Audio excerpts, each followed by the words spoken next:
zan fi kowa son in ga ƙarshen wannan mutum, amma ta yaya za mu iya hukunta shi?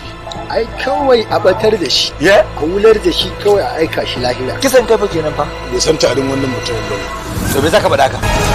To barna wannan mutumin ta fi barnan ta akuya. Inna lillahi wa inna ilaihi raji'un. Alhaji lafiya? Me ka shi da kika gani?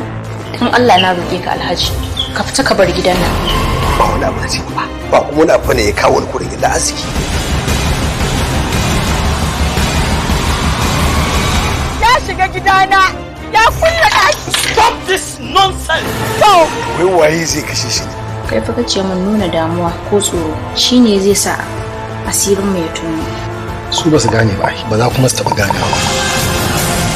Da Allah subhanahu wa ta'ala ya halicci ɗan adam sai ya jefa wani abu a tsakanin domin mu zauna lafiya. Hukunci ya hujja daga kamfanin Intishar Multimedia. In ba damuwa mana ko zan je gidanka in kwana.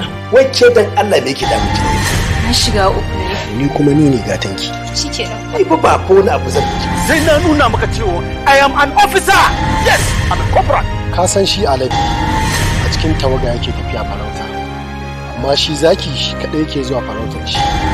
I am going to sue you for defamation of character. Cin takalmin ka muje sai. Allah ya bashi dukkanin abin da yake da bukata domin samun natsuwa, amma kash domin ya ƙara kyautata mummunar tafiyarsa sai ya haɗu da mai dokar bacci. Hukunci ya hujja.